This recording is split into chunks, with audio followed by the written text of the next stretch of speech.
Coming up this weekend at lightweight, Jared Gordon looking to put his 3-fight win streak on the line to take on KGD, Grant Dawson, representing American Top Team. And that's where the record scratch gets thrown in, because 9 weeks ago on his Instagram, Grant Dawson throws out the post. He's now training at American Top Team. We've seen him with Masvidal in some of the pictures. We've seen him with some of the bigger names. We've seen him with some of the smaller names. But an interesting move, because Dawson's been a guy out of Glory MMA and Fitness for quite some time. And if it wasn't for his head coach, Mr. James Krause, who it's got to be awkward. I mean, he's going to be there cornering multiple different fighters on this card coming up this weekend. If you didn't have James Krause picking up Grant Dawson at the end of his last fight when he took on Ricky Glenn, that fight might have been ended by submission or by TKO, because Ricky Glenn gets him in a triangle at the end, and then when the fight ends, Grant Dawson's just kind of like laying there on the mat, and he does not look very good. Commentary's pretty worried about it. And then, obviously, you have the coach picking him up, bringing him over to the cage, get that blood moving, and all of a sudden, he's not too bad. But in Grant Dawson's last fight, I mean, again, this guy's kind of one of the bigger prospects that we've seen, 145, now 155, because he had the weight issues at featherweight. But he was able to win the first round handily. He was able to win the second round handily. And in the third round, he goes for the takedown. He doesn't get it. Ricky Glenn pushes forward. Grant Dawson pulls guard. And then he's on the mat for about 4 minutes, losing the fight, like, handily. So that one's a draw. Majority draw, because one judge had it 29-28 Dawson. The other two had it 28-28. But it's one of those ones where you go, well, what do we do with Grant Dawson now? And now we're here. The problem with Grant Dawson is that he's not fighting a featherweight anymore. I've said this multiple times. I think he could be top 10 at featherweight.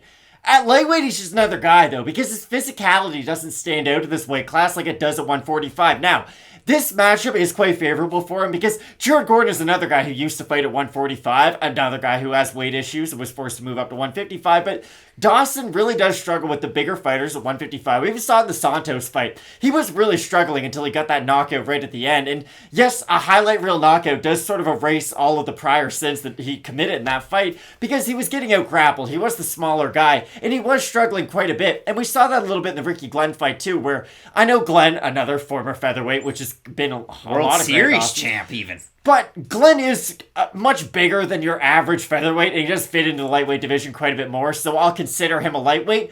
Dawson struggled with the size of him, so I do think it's a case of, if Grant Dawson can fight at featherweight, he can beat most guys with his wrestling and his ground and pound, and he would look a lot like Gregor Gillespie. They fight in a very similar manner. But at 155, I don't know if he can ever break into the rankings, just because other guys' punching power is going to get to him a lot more at this weight class, because his striking isn't great. It's okay. It's sound defensively, exactly, but it's very basic, and there's not a lot of variety to it whatsoever. But again, against a guy like Jared Gordon, who's more of just a classical boxer who'll mix in his own wrestling, I just think this matchup is quite favorable for Grant Dawson.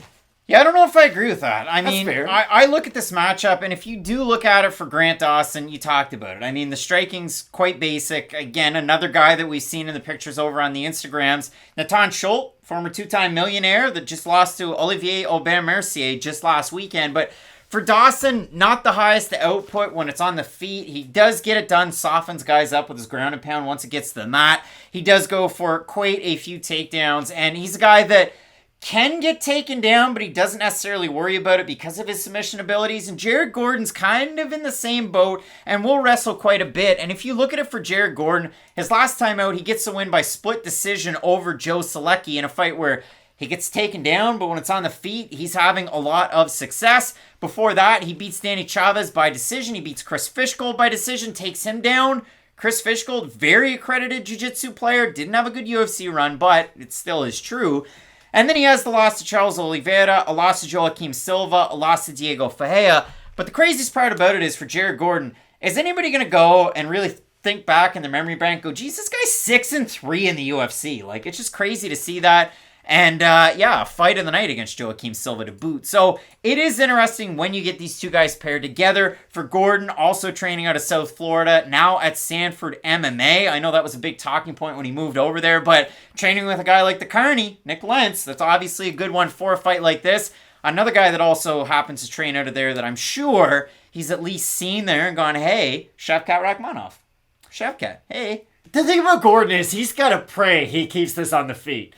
Because if it goes to the ground, I think Dawson can have success off his back, at least sweeping Gordon and getting on top. I don't think Gordon can have that same success off of his back against a guy like Dawson. Because Dawson's ground and pound is elite. If he gets on top of you, he makes you pay for every minute you spend underneath him.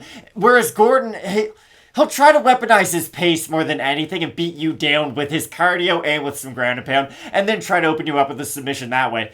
I just think on the feet, Gordon's volume could overwhelm Dawson, but I do think the wrestling of Dawson will at least be able to get him a takedown 2 times in this fight, and I think that's going to be enough to damage Gordon, to where Gordon won't be that great fighter we normally see in the 3rd round. Yeah, and Jared Gordon, one of those guys, like when you look at it against Grant Dawson in the fight against Glenn, but in a lot of his fights, he gets taken down, he kind of gets into guard or half guard, then he goes for like the single leg to try and get out of it, but you saw that against Ricky Glenn. Even Ricky Glenn was too big with the pressure of the pelvis, Ricky Glenn. He's able to just push down, keep him down on the mat. Don't want to ever say that again. You have a look at the odds for this fight. Gordon open to plus 135. He's plus 123. For Grant Dawson, open to minus 180, minus 150 at this current juncture. And if you look at it for Grant Dawson, I mean, let's go back to the fight that he had against Ricky Glenn. He was a minus, 525 favorite to win that. Leonardo Santos, he was more than a 2-1 favorite. Natan almost a 3-1 favorite. Derek Minner, minus 400. Grant Dawson, you're getting him at a cheap price compared to all of his other fights that I mentioned there.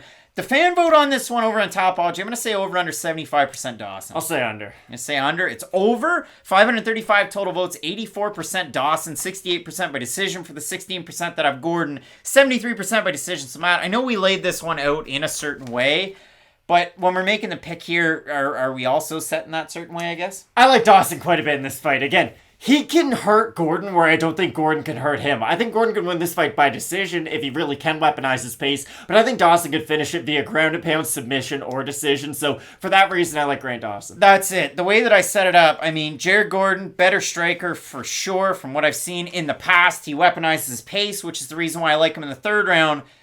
But to backtrack on it, and this is where people go, oh, but Craig, you talked about one fighter the whole time. If you lose round 1 and you lose round 2 and you come back in the 3rd round, the best you can hope for is a finish or a draw, which you saw Ricky Glenn able to do in Dawson's last fight. I do like Dawson in this fight. I think he can get the 1st round, the 2nd round, and even if he doesn't get a finish there, at least he wins those 2 rounds. So for me, I also have KJD Grant Dawson in this one, but it's a very interesting fight, and I'm really eager to see this one play out coming up this weekend at lightweight. So you let us know down below in the comment section who you have. Is it Flash Gordon?